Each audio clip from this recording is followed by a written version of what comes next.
Hi, and welcome to Two CPAs and the Mic, the podcast where we talk tax, finance, and all things related to business. Whether you're a business owner, working professional, or someone who wants to start a career in accounting, this is the podcast for you. Hosted by CCK Strategies partners Jeff Frable and Sarah Mays, we dive into relevant business and tax matters with working professionals to make these topics less intimidating, relatable, and dare we say fun? Let's get down to business. Welcome to this week's episode of Two CPAs and the Mic. We are so glad you joined us this week. We are covering relevant business and tax topics, but doing so by applying straight talk and practical information without all the jargon and stuffiness that normally is associated with our profession. We really want to connect with you, whether you're a seasoned business professional or new to the business world. We just want to be real people and talk about some interesting things. And we are back for season 2, and this is real episode 1. I am Jeff Frable, partner at CCK Strategies. And as always is my amazing co-host, Sarah Mays. What's up, Mays? Hey, Frable. Hey, guys. I am Sarah Mays. I, too, am a partner here at CCK, and I am stoked for season 2. Just stoked. Season 2 is going to be good because not only are you here, but so is Christy Porter. Hi, Christy. Hey, good morning. Hi. Hello, Sarah and Jeff. It's a great new day. Our true branding voice, yes, producer on air extraordinaire. So great for you to be back for season 2 as well. Christy, Sarah, I'm going to give our dozens of listeners some insight into what makes the sausage. Yes. This episode is going to be so great because we have tried twice to record it online and we've had problems, and we are finally doing it today. Yes. And our listeners need to know that we're coming in real episode 1 of season 2. We're coming in hot on this one. We have got an amazing guest today. If you are strapping on your shoes to go for a run or go for a walk, you are in for a treat. We're going to be talking about branding and marketing, and we're also going to be talking about the future of this industry, as well as wonderful tips about leadership and team development. And we're doing so with a business owner who not only has a national footprint, but he has amazing insight. He's a business owner of 20, 22, 24 years. He drops knowledge nuggets all over the place. And he's just a nice guy. And you know what's great about this episode, Sarah, is we're talking branding and marketing, which to you and I is kind of foreign. I mean, we are CPAs. We work in that world, but we work in it from a tax and business perspective. But this guy's out there, don't you think? Yeah, he is. I am super excited about this one. And I may start, you said fanboying, I may start fangirl. And just super excited to hear all of the fangirling bombs. Huh? All right. Fangirling, yes. Because you said you were fanboying, so I'm going to fangirl. Let's do that introduction. We have on the podcast today, Johnie Hampton. Johnie is the founder and owner of Hampton Creative. And Johnie, welcome to the podcast. Hey, good morning. Good to see you, all of you this morning. Christy, Sarah, Jeff. Honored to be on here today. And now I feel a lot of pressure to deliver gold bombs. So That's right. That's right. Well, Johnie, as we get started into some of this, the industry and everything, your expertise, why don't you just tell us a little bit about who is Johnie Hampton and what is Hampton Creative and what are you doing these days? I thought I'd start with that song, Who's Johnny? Because I've been sung that most of my life from I love that song. Karate Kid, you know? Yes.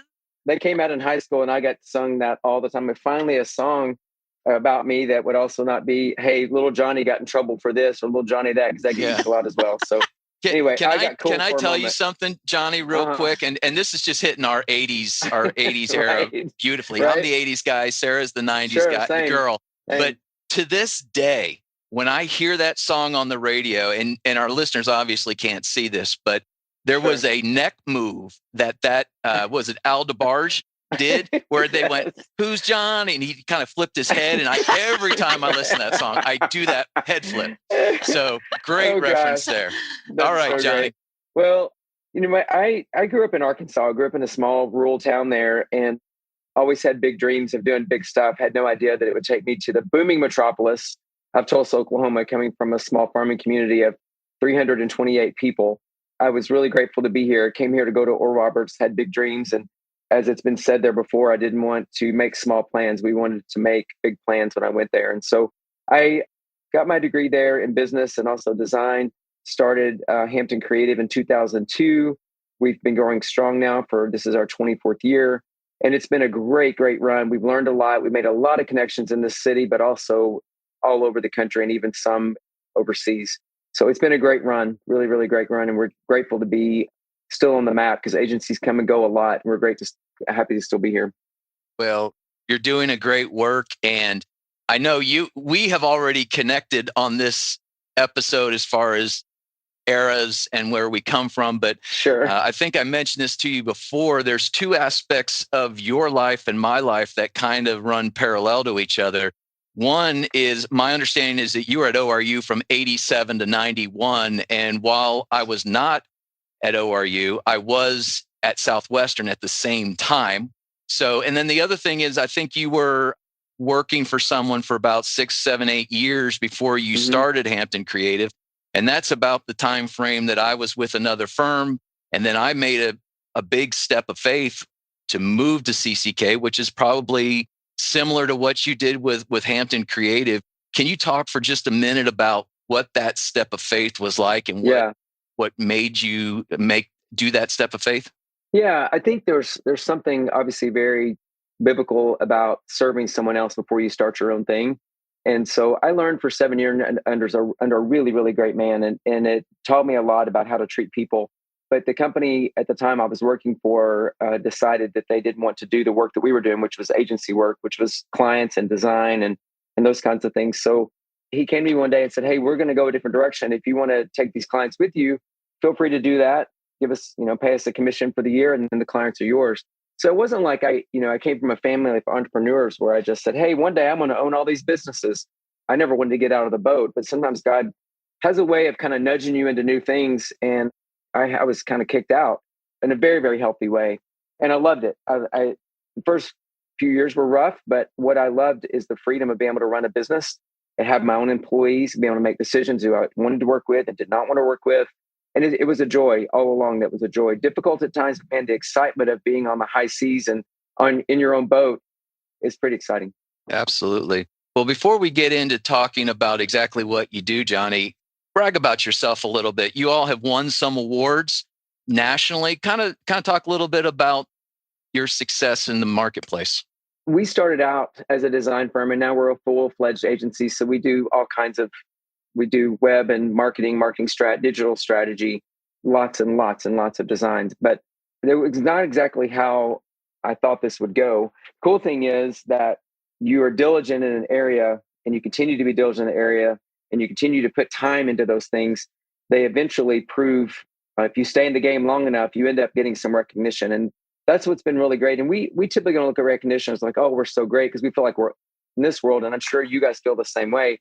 We're always learning. But every once in a while, there's a time out where someone says, "Hey, your work has been noted by someone in the city you don't even know, and in an organization you don't even know." But in the last few years, we've won several USA Today top 10 attractions in the United States. USA Today came out with their top 10 parks in the country, and we have work in 4 of those parks, which has been really, really cool. So that, and then a lot of our brand work has been featured in Logo Lounge, which is the international world's best of the best brands. So if you thumb through that book, there's thousands, there's probably hundreds of brands in there. And we've been published almost every year in that. So, those kinds of things are really nice. Addies, we have a lot of Addies throughout the years. And I love to enter those just because I like for our clients to see that their work matters and their work is contending well in the marketplace. That's really important for us. Well, congratulations to you. And all your teammates. I do have one quick question about, you talked about working in the theme parks. And I've heard you say in other interviews that you are a master people watcher.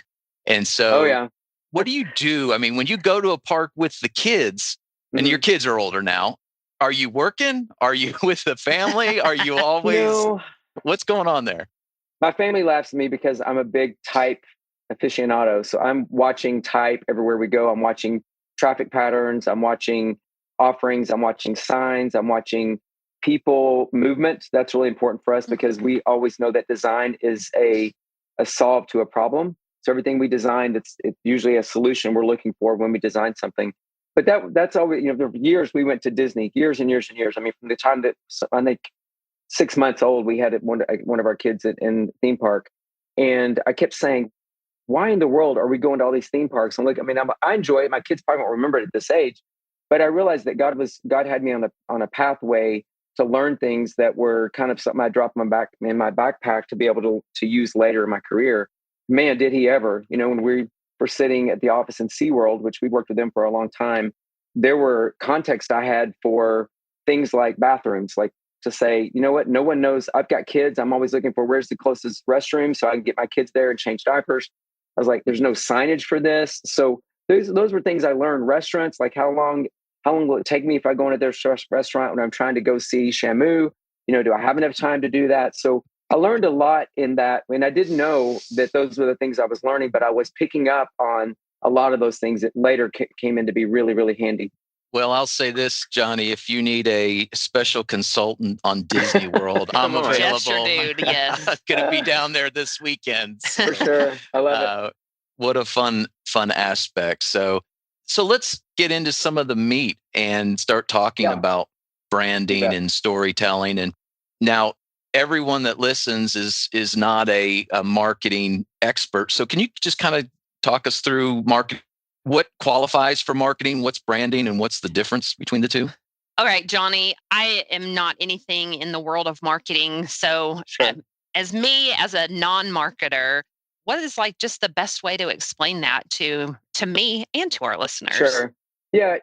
Marketing's pretty simple in that it's taking whatever message, whatever your unique selling proposition is as a company, and getting it in front of the people who need to make the decision whether or not they want to use your services.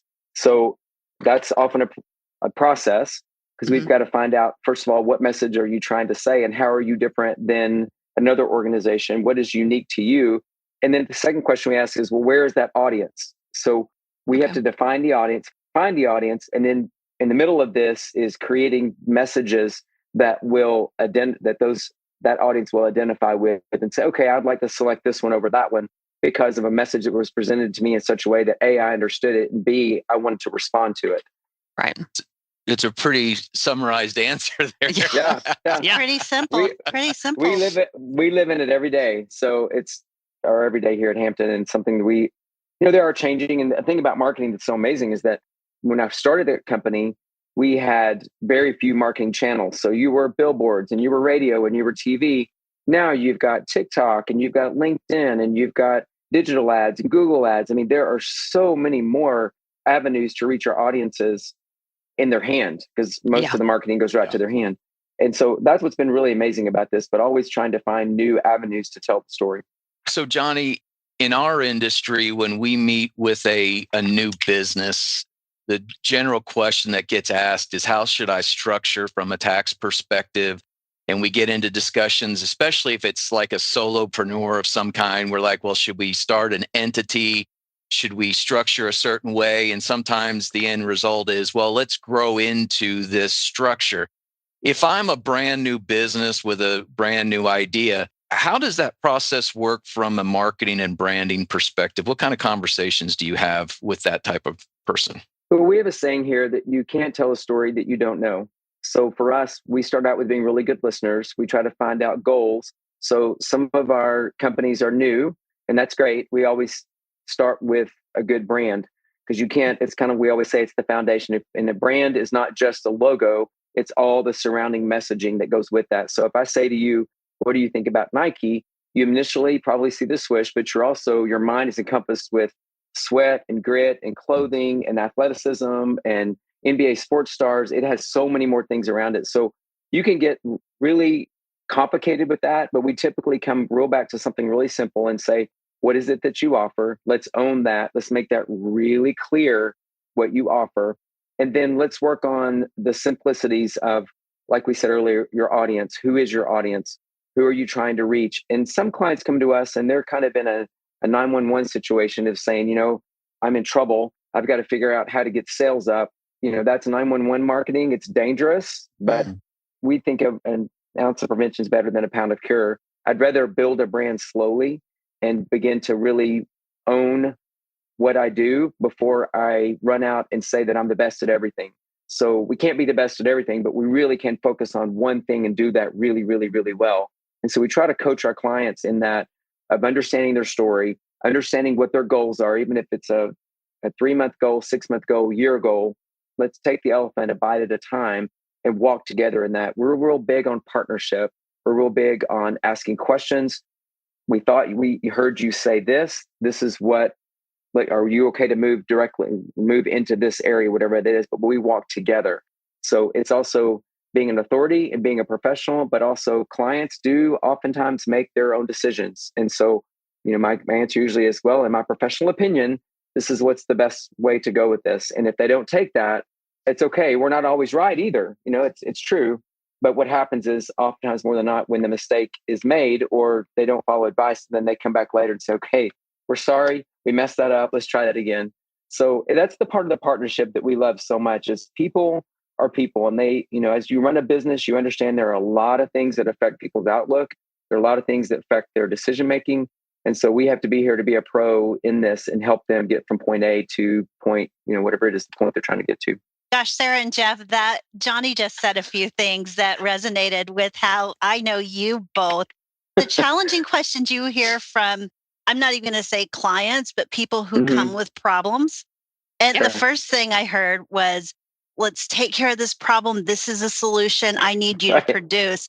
And to me, that's such a transaction. And I think CCK has that same attitude that we're so much more relational. Yes, we're great at problem solving, but our sweet spot is building that strategy for a lifetime of business health. And that takes some time and some digging. And Sarah and Jeff, as Johnie was talking and saying a few things that, sometimes it's okay to admit that we may not be the best fit for you, but we may know someone who is. Do you have those relationships in hand where you can refer other firms to help people out if you're not the ideal fit? Yeah, there are.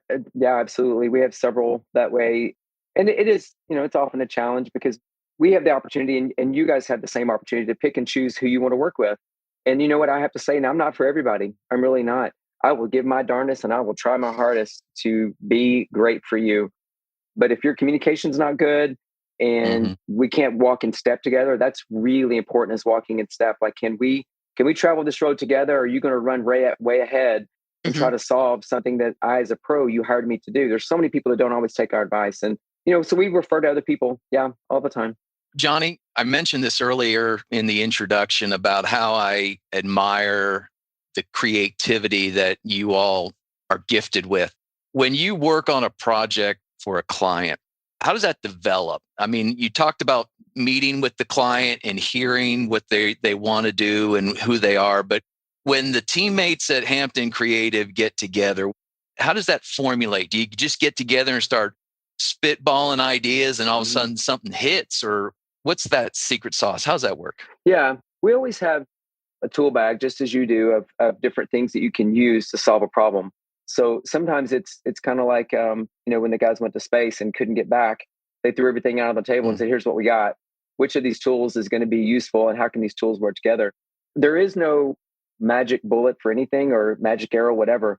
We have to look at each tool and say, which tool is the best for this client? Which one's going to be the most useful to them?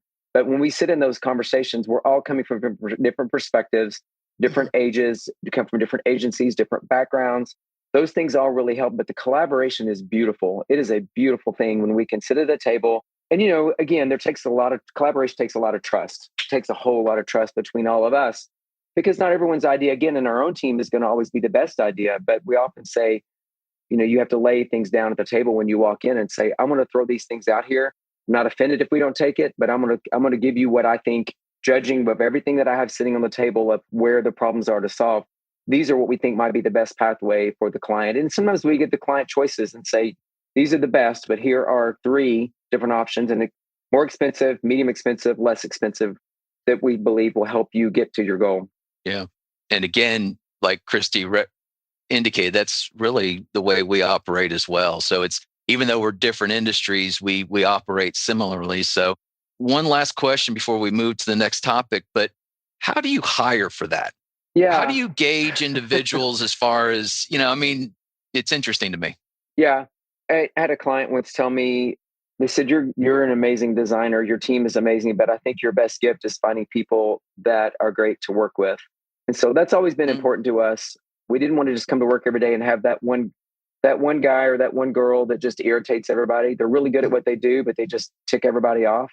We didn't want it to be that way. We wanted to have a class of people that would be humble, be knowledgeable, and be culture fit. So those things are all really important to us. And we have that to the highest level. It hasn't always been that way, but you start realizing that oftentimes it's been said that culture eats strategy for lunch. And so you can have great strategies, but if you got someone that's just a jerk to work with, that's terrible. But we're very relational. We're in the community. We're around a lot of people. All of our people are around a lot of people, in a lot of different groups. And so there's conversations and relationships are built. We often say that relationships are God's currency.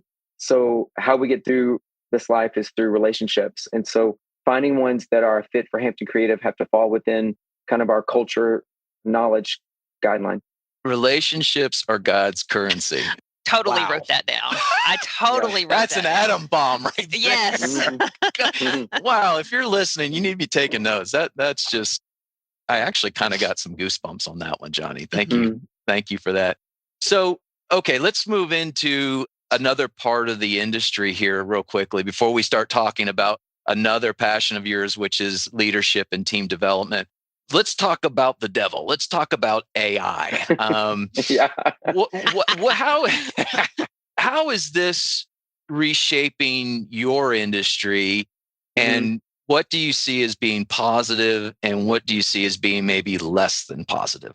We looked at it maybe initially as maybe a little bit of a threat, for our industry, especially creative, because you can jump on, chat, AI, whatever, and say, create me a brand for X, whatever that is, and you can have one in just a few minutes. That's part of the solve, of course, could be a good one, but it doesn't always. We say oftentimes AI and chat make a good copilot, but they don't pilot well. So for us, if I'm going to try to redesign my back patio of my house, I can jump on and have it design something beautiful, but then someone's got to carry that out. That's part of it. But with us, we feel like with AI, it helps with processes, it helps with solutions, it helps with possibilities. And then it takes a human to craft those into reality. We also say that these things are not always solutions for what we do for creative. But if I need to I just want to say, okay, I'm going to tell chat this and let it spit out some things, and it gives us ideas. I don't like to rely on those ideas because what I'm doing is everything we build on what the client has told us that is word-based. So I have to found it in something. I found it there. But AI will also, what's great about it is just the research. So it sees things that I would probably never, ever see. It knows things because it's scraping the internet everywhere. That really helps us too, because there's things that we don't know because you only have your limited knowledge of the things that you know, but it sees the whole internet, scans the whole thing. And so that, to have the whole internet at your disposal is pretty amazing for giving us some maybe perspectives we would normally have, just because our perspective is our age, it is our demographic, it's who we work with, it's who we work around, it's our socioeconomic. Those are where we form a lot of our ideas. But a couple of prompts will give us ideas that was like, okay, I hadn't even looked at that. I hadn't even thought about that perspective. So to me, it just feels like it gives us a more broad approach to how we look at branding and marketing. Is AI can see really everything that's on the internet. It's interesting you mentioned about the back porch and patio. I'm a very late AI adopter. And we have a fireplace mantle in our living room that needs some repair. And I've said to my wife, well, we could either just repair it, or I know you've never really liked this, so we could just revamp this whole thing. And I said, I'm going to check AI about this. And she's like, what do you mean? And I took a picture of it. I uploaded it. I said, I want this, this, and this. It asked me questions. And I was like, that was great. But what I really need is the human element to go, okay, this is what I'm thinking. Now help me get from point A to point B. And just don't know if that's ever going to go away. At least I hope it doesn't. But yeah, it's funny how you get all that information at one time, but there is the interpretation, there is the understanding, there's the checking of the information to make sure it's reasonable. Correct. So it's just a whole nother aspect of all of our industries that we're dealing with. So it's kind of like I have friends that are in medicine and they say, be very, very careful when you're using, because it will give you things like that is not true. And I've also had a friend that was writing papers for an MBA program and it didn't know. From what I understand, it can only see what was and then right in front of it. It can't see out real far. So medicine, or this project she was working on, it gave her a book that there was no author. So it put two authors together and gave her references for that. So it was like, you really have to check the facts on it because it's not always accurate. And that's very dangerous. And when you're in a professional role to give advice based on that fully, you have to do your research. I know my husband is in the medical field and he does MRIs and he has patients come in all the time. ChatGPT told me I could do this, this, and this. And Robert's like, no, you'll die. You will die if that happens. Be careful. So yes, I get you. Be so careful. Yes. Johnie, you mentioned earlier the power of words and these amazing AI tools that we have in place. I was talking to a teammate yesterday and we were talking about how we're capturing a client meeting. And the transcript can be so helpful because when we actually put the solution in place, the client knows that we not only heard them, but we were listening. We were listening to their history. We were listening to their current pain point. And we were listening to this objective that seems impossible for them to reach. And when we actually incorporate that, it becomes such a great tool that it builds trust. It's not just two people working together. It's really people needing people and building that trust to insert the expertise. It sounds so basic, but I believe that we've become so reliant on these efficiencies that the human element gets lost. But no, I'm with you. I believe the AI can really help us create some efficiencies so that we can care a little bit better. Completely agree with that. Completely. I think listening is probably the biggest thing with us and our clients is we really have to hear what they're saying. Not always the words, but the tone. And also sometimes there are alerts in there. I find out my female employees are better at discernment than a lot of our male employees are. So oftentimes we'll get done with a meeting and I'll hear a report from the guys and then a report from the girls. And oftentimes they're very different. So we've learned to really listen to every team member and process what they heard because it does matter. Yeah. Johnie, this is a good segue into getting into talking about leadership and team development. And I know one of the things that's really important to you is adaptability. And we're talking about adapting a certain way with AI. Can you talk about how adaptability is important in your agency and maybe a couple examples of ways you've had to pivot and adapt over the last few years? Yeah, we are not the same company we were when we started 24 years ago. We've had to move, we've had crazy things that have happened. We've had major software changes. Adobe came on the scene probably year 5, and we had to go from using other design software to the whole Adobe suite. And so we're lifetime learners. That's something we all have to realize that we all, it's not like, I was telling my kids the other day that are, one's graduated and one's freshman. You learn the basics in school, in college especially, but as you get into things, you've got to adapt to methodologies, different methodologies. You've got to software, so much software, so many apps, so many things that come and go. But for us, we've had to adapt with that, definitely a lot of software. And then also just with all of the different forms of advertising now. So the client comes to us and says, what's going to win for us? I mean, I can throw out all kinds of things on the table, but trying to figure out which one and to be able to adapt to what is best for them is important because you can get to in a rut where you use the same tools all the time, but you've got to constantly be adding new tools. We also, with us, we time track everything as an agency. So when clients come to us, we have to know, especially if you're in a retainer type situation, you've got to know how many hours you've spent in that retainer to make sure that you're all eating out of the same bowl. If someone eats too much and someone eats way, way more, then there's not enough left to finish the project. So we had to have time track software so we could and we had to find stuff that was usable, but we had to adapt to that because it also helps us in our quoting process. So we know next time we do the job, I can say, well, it costs this much because I can tell you that's how much time is in the project. So adapting to that has been a big deal. I would say more personally in this year was a little tough for us because we had to move our offices. And so there was a situation in the building that we'd been in the building for a long time. We had to leave. And so within, I don't know, it was probably 72 hours, we had moved completely out of an 8,000 square foot space with computers and servers and extensive furniture and all that, and moved into a new space. And my team adapted really well to that. And it was, although it was hard for all of us, at the same time, there was this synergy that formed between us that was so incredible. And it was something, again, you can't change what happens to you. You can only respond to what happens to you in a positive way. And so our team responded in such a positive way. But that goes back to no one had an ego. No one expressed ugly attitudes. We were in it together.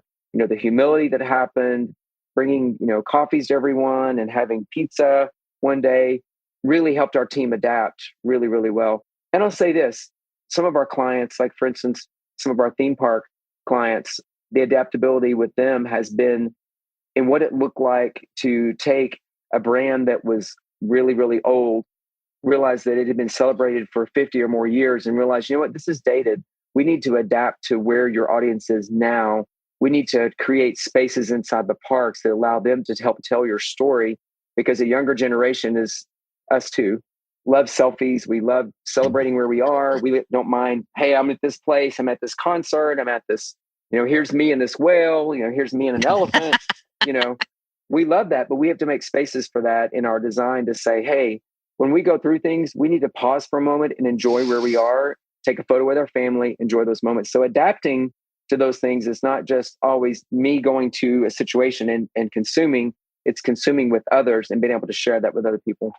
Johnie, have you ever seen the Saturday Night Live skit where Chris Farley was at SeaWorld and he always got splashed by the whale? Oh yeah. Oh yeah.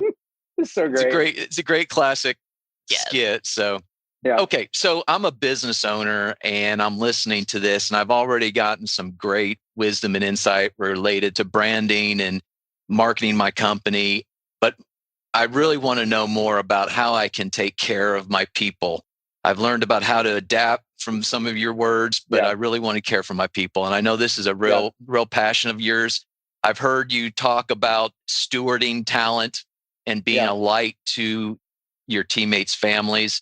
Let's talk a little bit about that. Share your passion about that. What makes Hampton Creative different in that arena as well? I'm crazy loyal, and I like people to be crazy loyal to me. That's why when a client leaves, it's hard because we personally get involved with them and their lives. But with employees, it's a little bit different because we're in the trenches together every day. We see each other in our best and our worst. We all are trying to solve problems together, but we all have families. We have things that don't go right at home. We have to walk in with that. So I think me and my wife's kind of our take on our employees was understanding they wouldn't be with us forever. I mean, I have some employees that have been here. I have one employee who's been here 20 of the 24 years. He's a star student for sure. But there are others that have come and been here for a little bit, contributed and moved on. We wanted Hampton to be a place of peacefulness. We wanted to be a place where they knew that they were cared for. They were stewarded well. We were looking at their talents because you have job descriptions for everybody, but then everyone always brings something that's a little bit different to that job description that is not replaceable by someone who might come in that role later. So we celebrate that. We have things like first of the month, we have a thing called It's Not My First Rodeo. It's a little trophy that we give one employee. And that's someone who has done outstanding work in the previous month.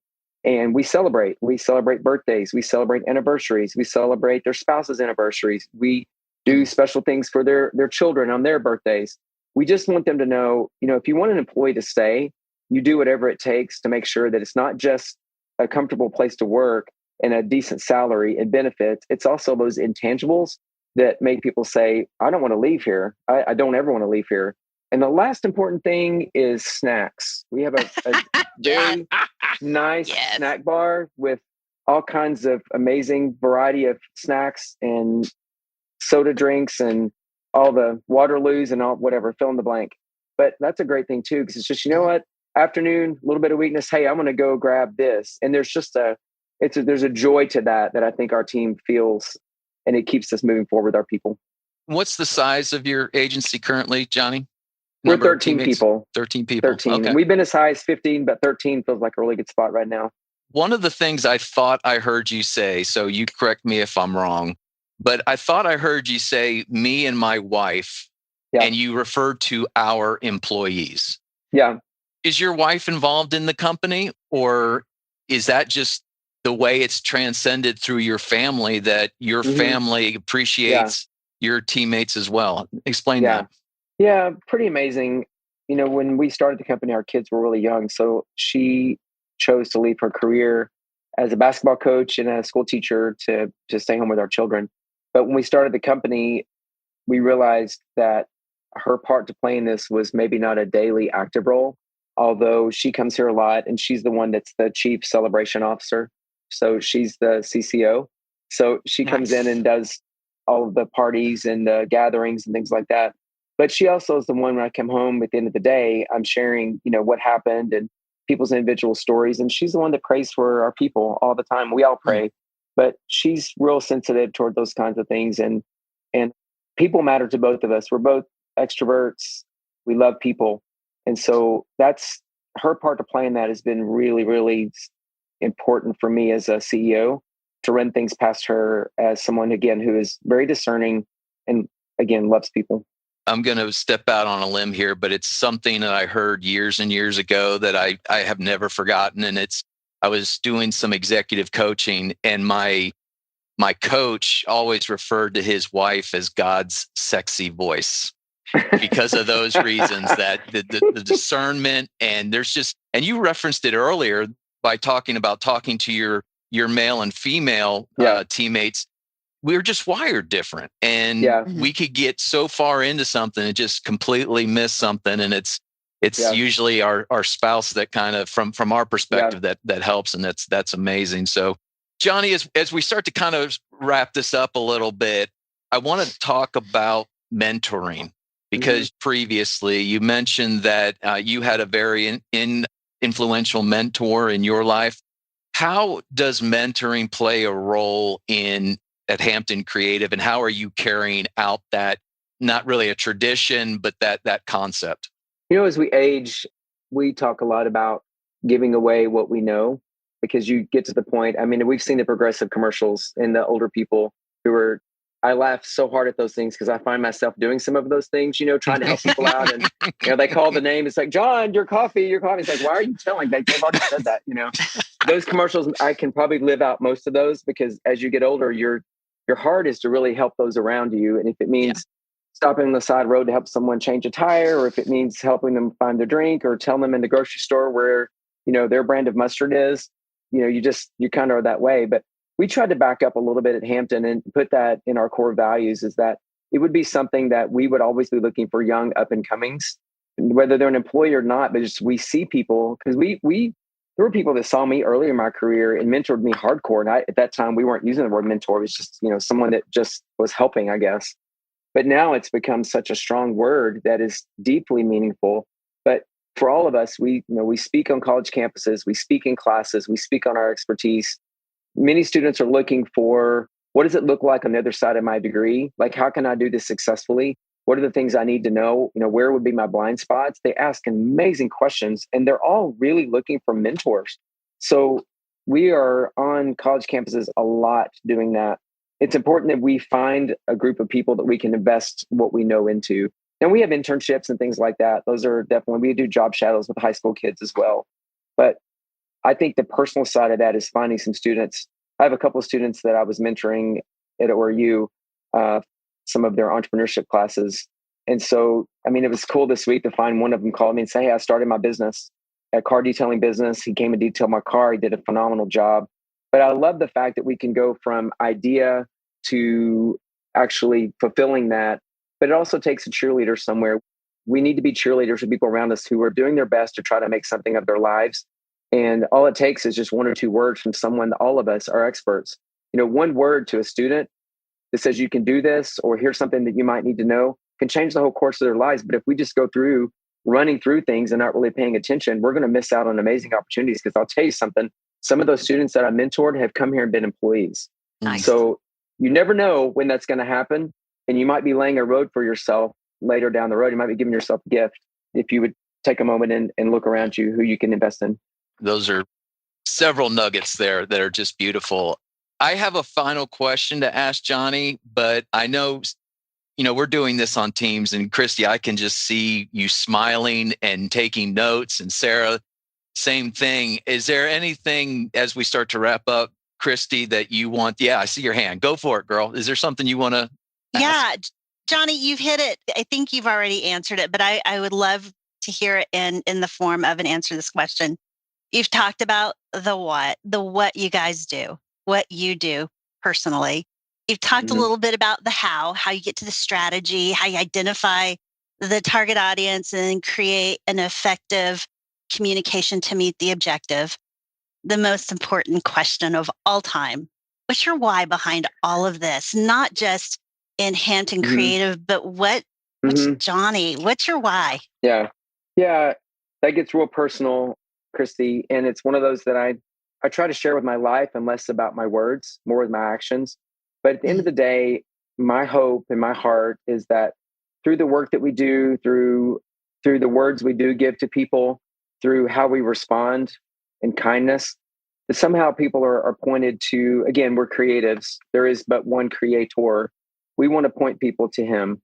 And so whether that means, gosh, your work was great. How did you come up with that idea? Let me tell you, I came up with that idea. We spent 12 weeks praying over what was the best option for you. We don't always know everything, but we know the one who does know everything. And we invite him into our conversations about our work. And so that to me that's my why. It's what gets me up every day, because there's lots of activities I can do. If it means, I'm meeting with my lawn guy, my lawn guy and I have lots of conversation. My neighbor and I have lots of conversation. My job is always to be light wherever I am. Doesn't matter whether it's at work or am I in the grocery store, I'm at Quick Trip. It doesn't matter. But that's my why. Thanks, Johnie. Thank you. Amazing. Sarah, did you have something there? I didn't have any questions, but I just circling back to at the beginning, Jeff, when you made the comment of, we're in such different spaces, accounting versus marketing and branding. It's not so different. It really isn't. Everything that Johnie said, I'm like, oh, we do that. We do that. We do that. Just almost everything that you said was like, there is a connection there. And at the end of the day, I think it's all about serving others and letting his light shine through us. I think that is basically what it boils down to. God gives us these career paths for a reason. Whether, I was studying accounting when I was in school, but I'm like, why am I studying accounting? I'm really creative. But now they both work together because I have to be a CEO and I have to be a creative. But God gives us our careers not just so that we can make money. He gives it so we can also use those careers to reach people.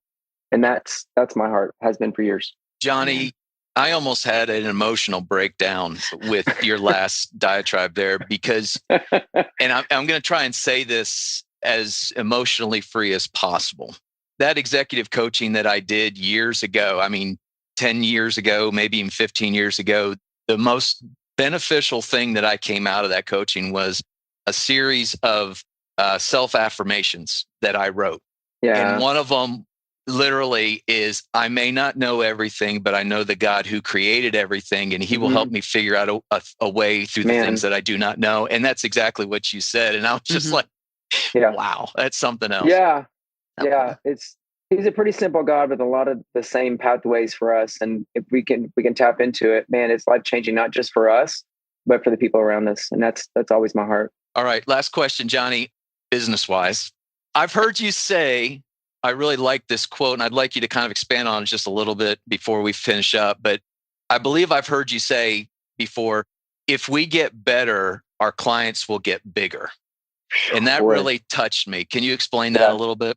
Well, first of all, that came from Chuck Cathy, and it was on our wall at our office for a long, long time, because process is important. If we're all equals, same way with you guys, if all firms are equal, who's going to rise to the top? It's going to be the one whose process is the most enjoyable, because we realize there are a lot of agencies that do great work, but we want to be the funnest. We want to be the most educated, and we want the process to be enjoyable. But if we focus on that, then our clients will demand that we offer more services. They're going to give us more work because we've really honed in on our process. And Chick-fil-A has done a phenomenal job of that, of really refining their processes, getting through drive-through lines easily, of just being kind, for goodness sakes, and being excited that you're at their store. It's basic stuff that we can do that we're really demanding that our clients ask us to grow and do more. Good words. Good words. All right, Johnie. If someone is listening to this podcast and they're a business owner and they want to connect with you in a more professional way or a more personal way, or we've got a student that's listening or someone new to the business world and they want to I know you'd love to talk to them. Can you provide a way to connect with you? Sure. I always give out my personal email, and it's Johnie, JOHNIE @hamptoncreative.com. Or they can have my cell number. My cell is 918-808-3314. And I would love to talk. We're always looking for new clients. I think sometimes when you have a measure of success, people think that you're just full, and we are not full. There's always room for more. We want to grow too. We'd love to get maybe to 20 or 25 people. We don't mind growth, but we would love to have a conversation about what is your story? Let's tell us. We have to know your story before we can tell it, but we'd love to know it. So please reach out anytime. All right. Cool. All right. As we close, Johnie, we have a tradition on this podcast that we didn't tell you about, but it's fun. And so, Sarah, we will now transition to rapid fire. Okay. Series of questions, Johnie, just to get to know you a little bit better. Okay, These are not overwhelming, but who or what is your greatest branding champion? When you think of brands, who has done it? Man, there's like 50 answers in that one. I go back to Nike just because I've been an avid follower of theirs for so many years. They're one of my favorite. I wear their shoes. I run in their shoes. I work out in their shoes and wear their clothing, all that. I just feel like they've done it well, and they've done really good with messaging. The messaging's always been very, very strong, and it hit me in my heart, especially training for things. Yeah, cool. Okay, without offending any client that's out there, obviously you're not sharing who those are, but what is your favorite park and favorite ride nationally? Oh man. Well, I would go with Dollywood. Dollywood's at the top of the leaderboard, and they have a ride there called, I think it's called Bear Country, but it is the funnest, simplest, most just simple ride built right there into the side of the mountain. But love their people, love their cinnamon bread. Great place. Love it. Have to go sometime. Okay. You're on a deserted island. What's the one musical release that you take with you? Oh man. Well, one. It would be Elevation. They're my favorite. They're in my car. Anything Elevation Worship's in my car all the time. Nice. Cool. Sweet or salty? Sweet. 10 out of 10. And lastly, coming out of the holidays, this is very timely. What's your favorite family holiday tradition? Oh man, we get together as a family and play games. And so it's all kinds of different minute to win it games. We play bingo, all of these things we do together as a family, and there's music on, there's snacks on the table. Everyone's laughing. It's just we've done it every year, and it's just a joy to have our family in our home. And that will only grow as your kids grow and have families, and that's amazing. So, well, Johnie, we appreciate your time. Thank you so much for sharing your wisdom and knowledge with us. I know there's a lot of truth bombs in that last hour, and we just really appreciate it.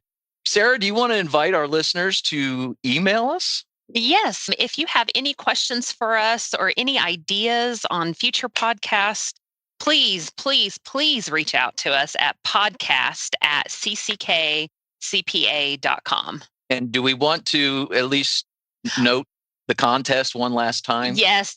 So in our last episode, we had a contest running, and as of yet, we have not received an email. So if you are one of the first to email us, we have a signed tumbler for you. So please reach out to us, send us an email, and we'll get that tumbler out to you if you're the first. And you can't be a previous winner or a CCK teammate. Right. There's a lot of caveats to it. But that's right. Yeah. Well, thank you for joining us today. As always, we want to go through our list of thank yous. Thank you to CCK for allowing us this opportunity to use this medium. To KP, thank you as always for keeping us on the straight and narrow with the brand. To Robert Mays, thank you for your intro and outro music. Clarence Fisher with Tulsa Internet Marketing Services for helping us get this podcast across the goal line. And Emily Johansson for all your behind the scenes work. And finally, again, Johnie Hampton, thank you for joining us today. Amazing conversation, and we just appreciate it so much. So with that, we'll wrap up. We hope that you join us next time when these two CPAs get together to chat and you get to find out who's on the mic. The information provided on this podcast is for general informational and educational purposes only and does not constitute accounting, tax, legal, or financial advice. While we strive to provide accurate and up-to-date information, laws and regulations change and individual circumstances vary. Always consult with a qualified CPA or professional advisor before making any financial or business decisions. The views expressed by the hosts and guests are their own and do not necessarily reflect the opinions of any organizations they are affiliated with.